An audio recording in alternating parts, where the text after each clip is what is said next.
Hi everyone, LJ Anderson here. Today we're going to be looking at the Screwtape Letters by C.S. Lewis. So this is a book about a demon who is writing letters to a junior demon that he is, discipling essentially, training up to be a better tempter. It's a very interesting concept.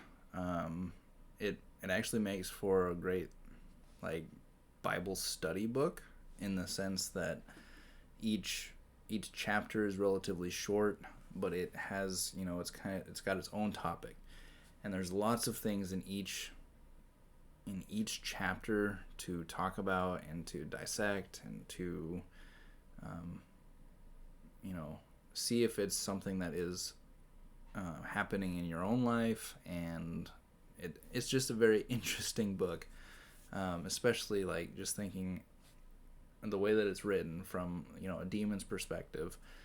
Just is a very interesting read. I enjoy it quite a bit, and it's actually one of those books that I would say is probably one of those books that we should come back to regularly, because there's so much in it that you don't get it all in one go, and oftentimes you'll get something new with each go around. You'll latch on to something new. One of the things, I'm gonna read a quote that I wrote down for this book that I it's one of the things that stood out to me, but it's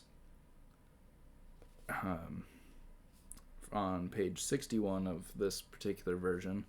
It says, "Indeed, the safest road to hell is the gradual one, the gentle slope, soft underfoot, without sudden turnings, without milestones, without signposts." That's a quote that really hit hard for me. There's been a few things that I've been working on, book-wise for myself that I'm writing that really kind of tie into that quote, which makes sense why it would stand out to me. But it's so true that sin doesn't happen. Big sin doesn't just happen. Typically what happens is we do a minor sin, a teeny tiny little sin, and it's one step down a slope, right? We don't actually end up just jumping off a cliff, as it were. It's very rare for somebody to have a good relationship with God where we're pursuing him and we believe in him, and all of a sudden, oh hey, I'm gonna have an affair. Very rare. That doesn't happen very often. What happens is, I don't know if you've heard the song "Slow Fade" by I think it's Casting Crowns, but it's the second glance that ties your hands as darkness pulls the strings, I believe is how that goes. It's one glance going, oh hey, she's pretty or something like that. That's not necessarily a problem. It's when you go back for more. It's when something that happened becomes something that you are going back to, and that's when things can get really out of control. But it's a slow, like the song says, it's a slow fade. We don't just dive headfirst into sin.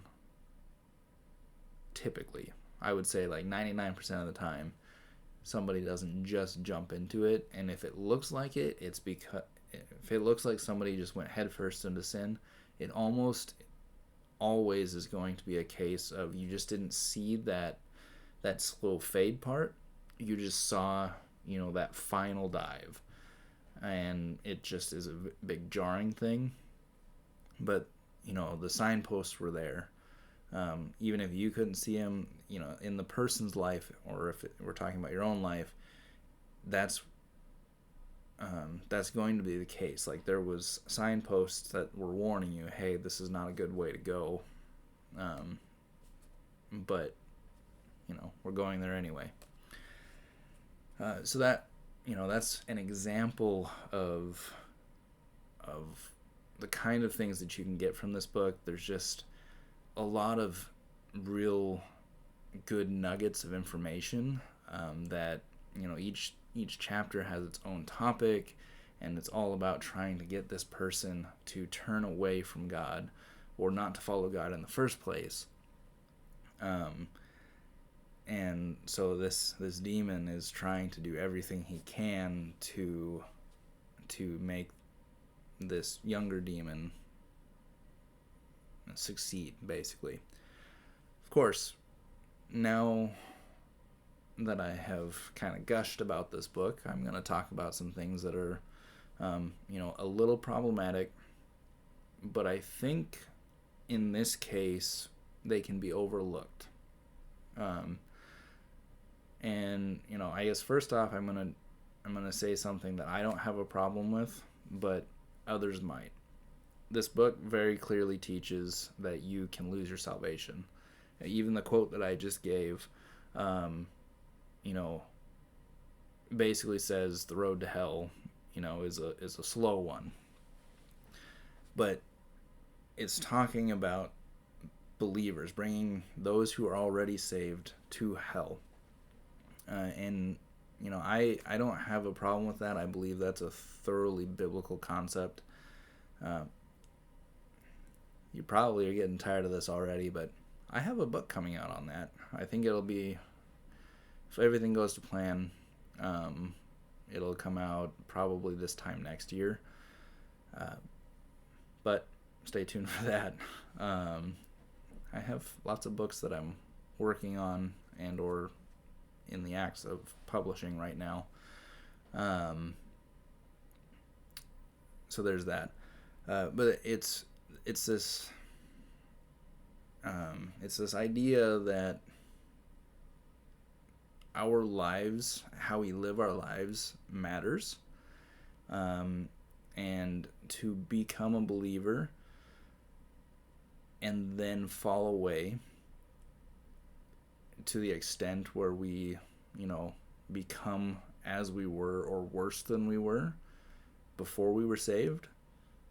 I'm somebody who believes that the Bible teaches that was that's an example of a person who was saved and is no longer saved or is in severe danger of losing salvation.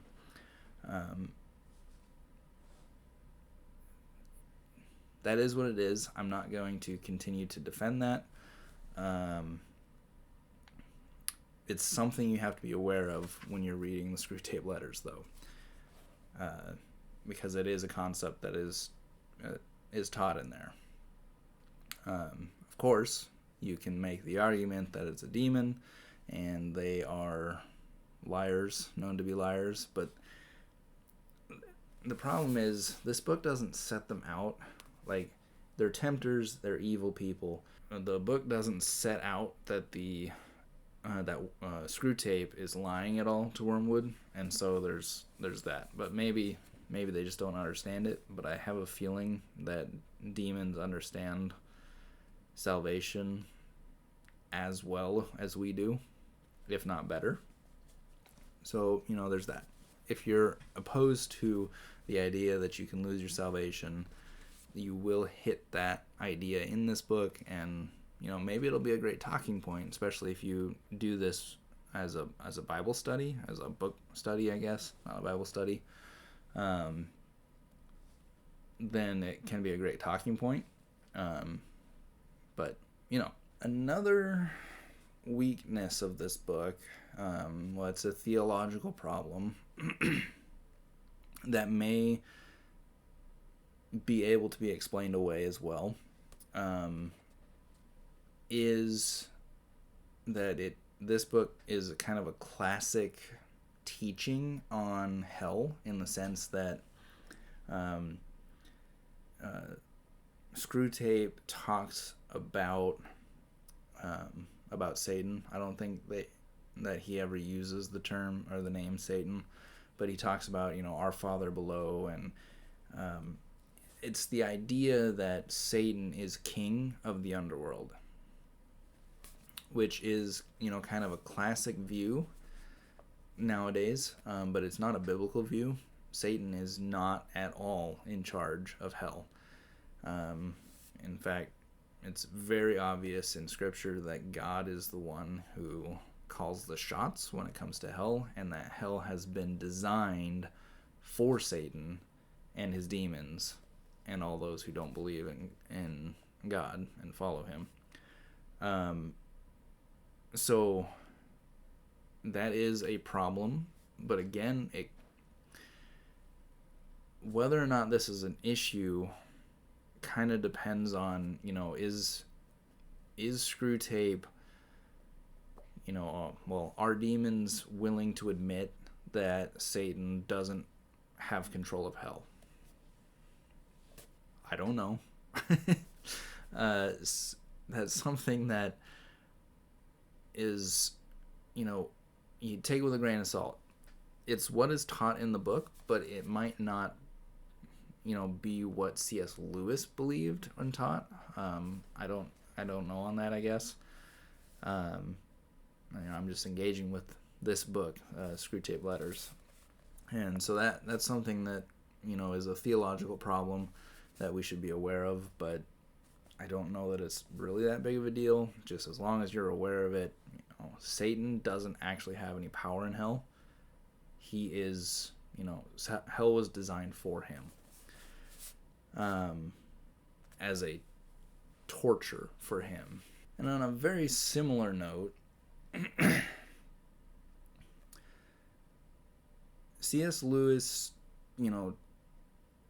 has made a monologue really. We only see the letters from Screwtape to Wormwood, but he has made this there's an older demon and a younger demon, which again can be problematic in the idea that there's no biblical evidence that there are more demons coming into the world, in the sense that would literally take either the demons are reproducing, which it's not biblical, or there are more angels who are falling and becoming, fallen angels or demons. And that's just something that, is a necessity for this style of book. It's letters, and it's, you got to deal with it. But it is, problematic. I don't think it's something that should prevent you from reading the book at all, but it's there. And then I guess the last thing I want to talk about is that this book has some large words and some fairly archaic words. And so it's something that, you just got to be aware of. Might need a dictionary here and there to understand what exactly is being said. I think in most cases, if you understand the context well, you probably will understand it just fine. But just be aware of it. It doesn't, pull the punches as far as, big words, which I personally think is a good thing. Like, we can always use a better vocabulary. It's something that we should be willing to expand.